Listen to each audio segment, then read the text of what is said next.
Di sini saya akan menjelaskan definisi OS Embedded System. Pengertian Embedded System.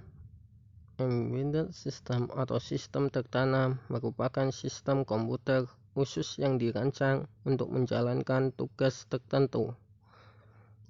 Dan biasanya sistem tersebut tertanam dalam satu kesatuan sistem. Sistem ini menjadi bagian dari keseluruhan sistem yang terdiri atas mekanik dan perangkat keras lainnya.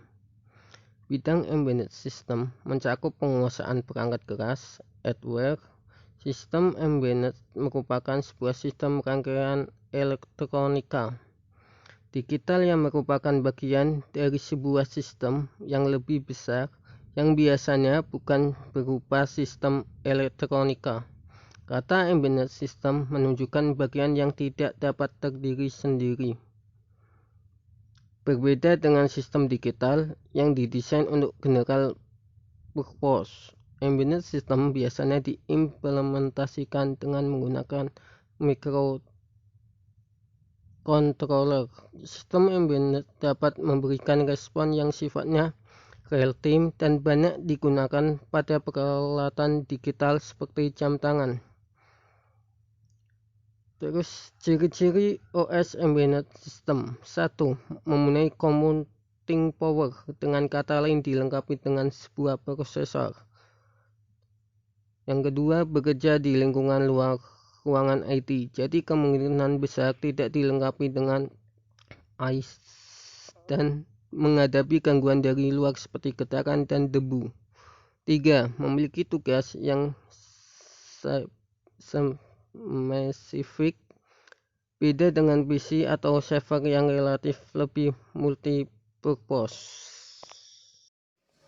Sejarah Embedded System. Sistem embedded modern yang pertama dikenal adalah Apollo Guidance Computer, dikembangkan oleh Charles Sturt Draper di MIT Instrumentasi Laboratorium awal tahun 1960-an.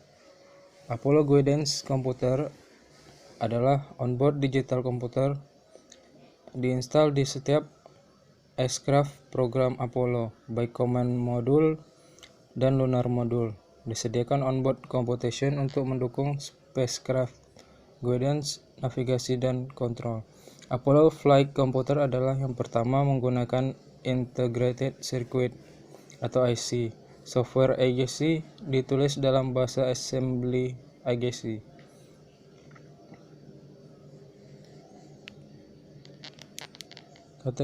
Kategori sistem embed terbagi dua, yaitu mandiri dan real time.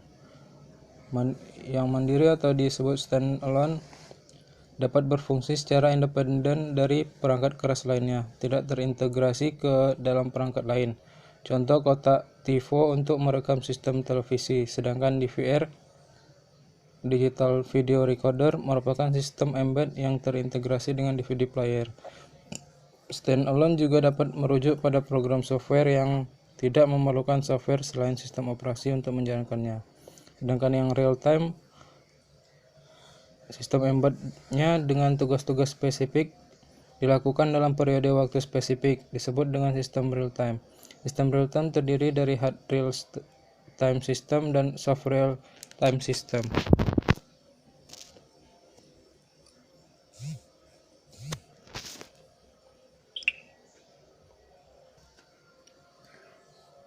Hard real time adalah sistem yang harus melaksanakan tugas dengan deadline yang tepat.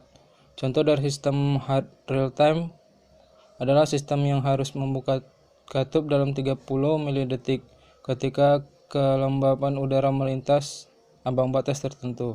Jika katup tidak terbuka dalam 30 milidetik, maka akan menimbulkan malapetaka. Sistem hard real time sering kali digunakan sebagai alat pengontrol aplikasi yang dedicated, mempunyai batasan waktu yang tetap yang sudah didefinisikan, baik pemrosesan harus selesai dalam batasan-batasan yang sudah didefinisikan atau sistem akan gagal.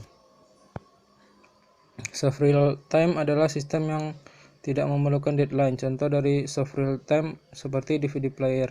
Jika diberikan suatu perintah dari remote, maka akan mengalami delay selama beberapa milidetik untuk menjalankan perintah tersebut. Bila ini tidak dapat berakibat sesuatu yang serius, sistem soft real time mempunyai lebih sedikit batasan waktu yang keras dan tidak mendukung deadline dengan menggunakan batasan akhir. Oke, akan kita lanjutkan materinya. Struktur dasar sistem embedded. Berikut arsitektur dari sistem embedded. Ilustrasi berikut menunjukkan struktur dasar sistem embedded. Yang pertama itu adalah sensor. Setelah sensor, dia langsung menuju ke di-convert dulu, kemudian bisa langsung ke disimpan ke memori. Kemudian ada prosesor dan ASIC. Kemudian di-convert lagi baru ke aktuatornya. Kemudian struktur dan cara kerja embedded system. Arsitektur sistem embedded merupakan sebuah abstraksi dari perangkat embedded dan merupakan hal yang penting dalam menyelesaikan tantangan yang dihadapi saat mendesain sistem baru. Ya. Sistem embedded memiliki 3 komponen. Yang pertama itu memiliki hardware. Yang kedua, memiliki software dan firmware. Yang ketiga, memiliki sistem operasi waktu nyata. Nah, jadi RTOS ya, Real Time Operating System, yang mengawasi perangkat lunak aplikasi dan menyediakan mekanisme untuk membiarkan prosesor menjalankan proses sesuai penjadwalan dengan mengikuti rencana untuk mengontrol latensi. RTOS atau Real Time Operating System mendefinisikan cara sistem bekerja. Real Time Operating System merupakan aturan selama pelaksanaan program aplikasi. Sistem embedded skala kecil mungkin tidak memiliki RTOS atau Real Time Operating System. Lanjut, next. Baik, kali ini saya akan menjelaskan hubungan embedded system dengan microcontroller. Microcontroller adalah sebuah komputer kecil di dalam suatu sirkuit yang berisi inti prosesor, memori, dan input-output paralel yang dapat diprogram dan didesain khusus untuk embedded system. Microcontroller berukuran kecil dan murah, sangat berbeda dengan apa yang ada di komputer. Kenapa berbeda? Karena menyesuaikan kebutuhan. Microcontroller ini desain untuk suatu tujuan khusus, bukan untuk melakukan pekerjaan-pekerjaan rumit seperti yang ada di komputer sebenarnya. Baik, saya akan menjelaskan tentang arsitektur sistem embedded, yaitu arsitektur sistem embedded terbagi menjadi 5, yaitu pertama sensor, yang kedua AD converter, yang ketiga prosesor NACC, yang keempat DA converter, dan kelima aktuator. Yang pertama yaitu sensor.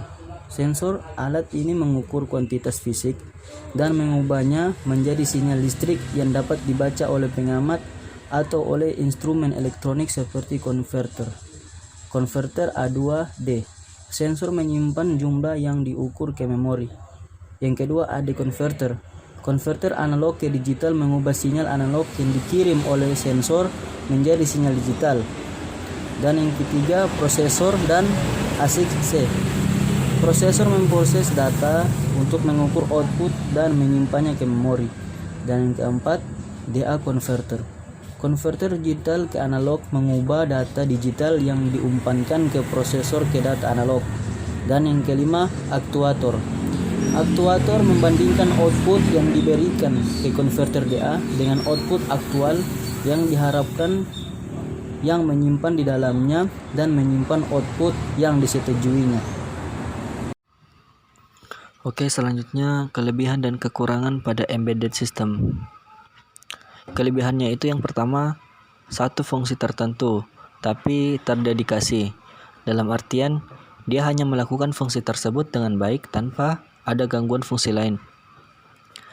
Yang kedua, biasanya menggunakan low power. Dan yang ketiga, biasanya menggunakan low cost. Untuk kekurangan dari embedded system sendiri, yang pertama, tidak bisa berdiri sendiri. Harus berada di dalam sistem elektronik atau mekanik yang lebih besar. Nah, itulah disebabkan kenapa dia disebut dengan nama embedded.